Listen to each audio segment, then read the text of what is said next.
Soldiers ஒரு brother வந்து நம்ம கிட்ட கேட்டிருந்தாரு, பிஎஸ்சி ஃபிசிக்கல் எஜுகேஷன் லைஃப்பை பற்றி சொல்லுங்க அப்படின்னு சொல்லி கேட்டிருந்தாரு. அதை பற்றி சொல்கிறதுக்கு ஒரு வீடியோ என்னால் வந்து இந்த வீடியோ வந்து கம்ப்ளீட் பண்ண முடியாது. ஏன்னா ஒரு 3 years ஆஃப் லைஃபு ஃபுல்லாக அப்படியே ஒரு லென்த் ஒரு சீரியஸாக எடுத்துக்கிட்டே இருக்கலாம்.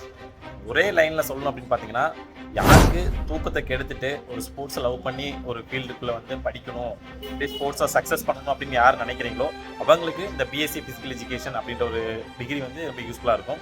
ஸோ ஓரளவுக்கு நீங்கள் ஸ்போர்ட்ஸை சக்ஸஸ் பண்ணிட்டு இருக்கீங்க, இன்னும் கொஞ்சம் மேலே போகணும், ஒரு ஃபார்ம் 2 அந்த மாதிரி ஃபார்ம் 3 சர்டிஃபிகேட் வேணும் அப்படின்னு நினச்சிங்கன்னா, இந்த மாதிரி ஸ்போர்ட்ஸ் யூனிவர்சிட்டி அந்த மாதிரி லெவலில் போயிட்டு அந்த மாதிரி காலேஜில் ஜாயின் பண்ணிட்டீங்கன்னா உங்களுக்கு பிடிச்ச கேமை நீங்கள் ஃபீல் பண்ணி நீங்கள் நல்லா ஹார்ட் ஒர்க் பண்ணீங்க அப்படின்னா கண்டிப்பாக ஒரு நல்ல லெவலுக்கு போகலாம்.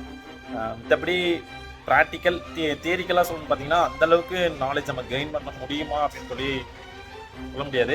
ஏன்னா அவ்வளோ இருக்காது. மெயினாக மார்னிங் ஈவினிங் வந்து ப்ராக்டிக்கல் செஷன் தான் அதிகமாக இருக்கும். ஸோ அதை தான் மெயினாக ஃபோக்கஸ் பண்ணி பண்ணுவாங்க.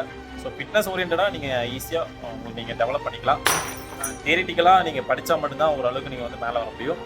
ஸோ நான் சொன்ன மாதிரி தான் ஸ்போர்ட்ஸை யார் நல்லா ஃபீல் பண்ணி லவ் பண்ணி அது டிகிரி வேணும்னு நினைக்கிறீங்களோ அவங்களுக்கு இந்த டிகிரி வந்து ரொம்ப யூஸ்ஃபுல்லாக இருக்கும். Soldiers, thank you. பாய்.